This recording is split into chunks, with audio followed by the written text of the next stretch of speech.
Hello everyone, welcome to stock pickers club.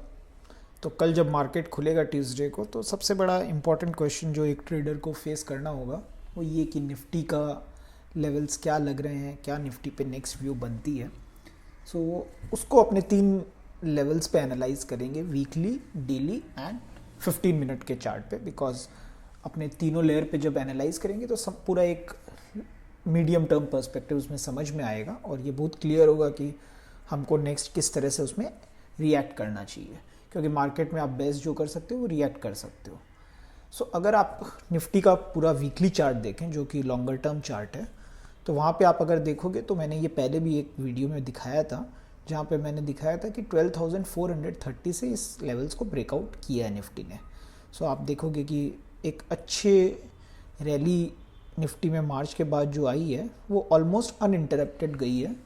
कुछ कुछ weeks है जहाँ पे थोड़े बहुत माइनर करेक्शंस हुए, अगेन वो कोई डीप करेक्शन नहीं थे, और निफ्टी एकदम क्रॉस करके 12,430 के ऊपर चली गई।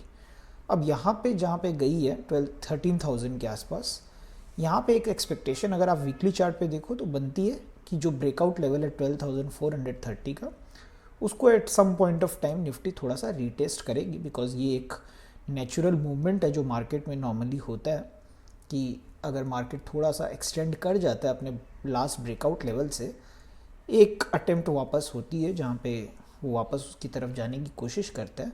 So this is an expectation जो आप वीकली चार्ट से लगा सकते हो कि कोई ना कोई एक काउंटर ट्रेंड मूवमेंट कहीं ना कहीं आएगा जो 12,430 की तरफ निफ्टी को ले जाएगा।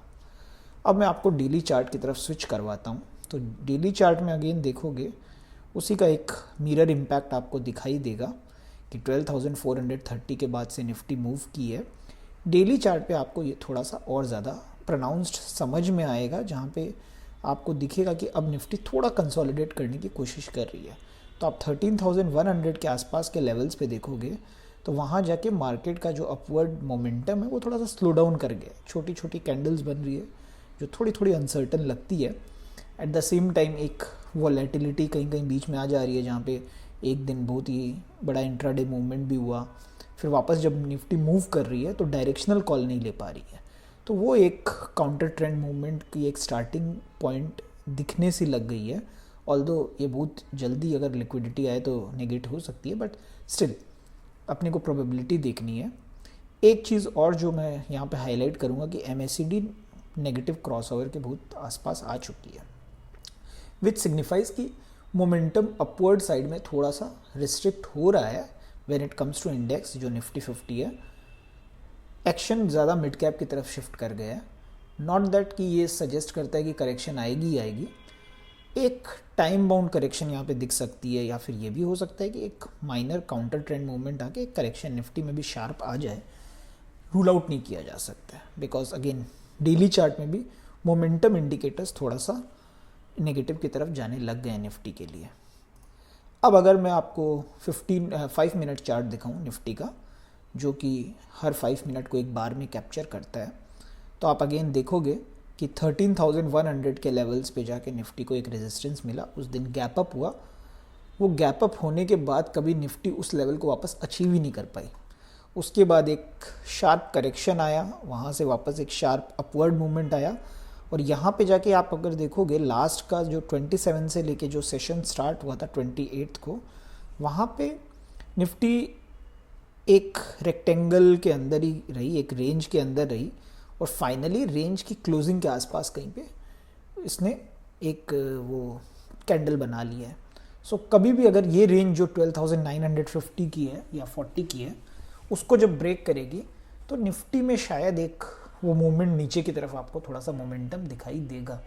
तो अगर मैं लार्जर लेवल्स की तरफ नज़र डालूं तो वो बहुत इंपॉर्टेंट होते हैं ट्रेडर के लिए। सो मैं अपवर्ड साइड में 13,020 के लेवल को इम्पॉर्टेंट मानूंगा, जहाँ पे मुझे लगता है कि निफ्टी को अगर इसको क्रॉस करने में कामयाब होती है तब निफ्टी में अपवर्ड की तरफ मोमेंटम आपको दिखाई देगा। नीचे की तरफ अगर आप देखोगे तो 12,945, 40 ये लेवल बहुत इंपॉर्टेंट है कल। इसको अगर ब्रेक करके निफ्टी थोड़ी देर के लिए बंद रहती है तो फिर आपको एक करेक्शन इसमें दिख सकता है निफ्टी के अंदर। And on the medium term अगर आप देखोगे तो जो ब्रेकआउट लेवल है 430 का वो इम्पोर्टेंट होता है, बट 12,790 शॉर्ट टर्म में इम्पोर्टेंट हो जाता है, क्योंकि वो एक पॉइंट है जहाँ पे निफ्टी क्विकली जा सकती है अगर 12,940-30 को तोड़ देती है। तो अगर आप लेवल्स के हिसाब से निफ्टी का मूवमेंट जज करने की कोशिश करोगे, so important levels to watch out for a short term trader is 12,930। कल की ओपनिंग इंपॉर्टेंट है, किस तरफ होती है। फिर 12,790 अगर ब्रेक करती है तो थोड़ी प्रॉब्लम्स आ सकती है, ये बहुत इंपॉर्टेंट लेवल है 750 टू 790। मीडियम टर्म जो डेली चार्ट्स पे अगर आप देखोगे तो वहाँ पे अगर काउंटर ट्रेंड मूवमेंट आता है तो 12,430 का लेवल बहुत ही इंटरेस्टिंग लेवल हो जाएगा, जहाँ पे मैं एक्सपेक्ट करूँगा कि निफ्टी को सपोर्ट मिलना ही चाहिए, बिकॉज अगर वो नहीं मिलता है देन लॉन्ग्स बहुत वीक हो जाएंगे।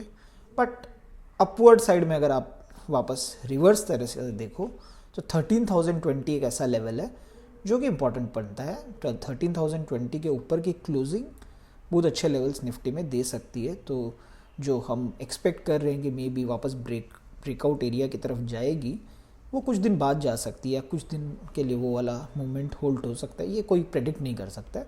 बट ये एक्सपेक्टेशन एक बन सकती है कि 13,020 के ऊपर की क्लोजिंग और हायर लेवल्स दिखा सकती है, बिकॉज अभी सारी चीज़ें लिक्विडिटी पे डिपेंड करती है। अगर एफपीआई का जो पैसा है वो इस तरह से लगता रहा तो देखिए ये सारे लेवल्स क्रॉस करते हुए निफ्टी को टाइम नहीं लगेगा, और वही अगर एफपीआई और का पैसा ड्राई हो जाता है, डोमेस्टिक इन्वेस्टर्स ऑलरेडी बेच ही रहे थे, डोमेस्टिक इंस्टीट्यूशनल इन्वेस्टर, तो वहाँ पे आपको एक थोड़ा सा आ सकता है, एक टाइम बाउंड करेक्शन आ सकता है, ऐसा एक्सपेक्टेशन है। तो आप अगर शॉर्ट टर्म प्लेयर्स हो, इन सब लेवल्स का बहुत ध्यान रखिए, 12,940, 12,750 टू 90, एंड देन फाइनली अगर आप मीडियम टर्म प्लेयर है तो 12,430, क्योंकि उसके ऊपर वॉट एवर मूवमेंट इज वो काउंटर ट्रेंड मूवमेंट है, जो कि एक अपवर्ड मूवमेंट के अंदर छोटा सा आ सकता है कभी भी।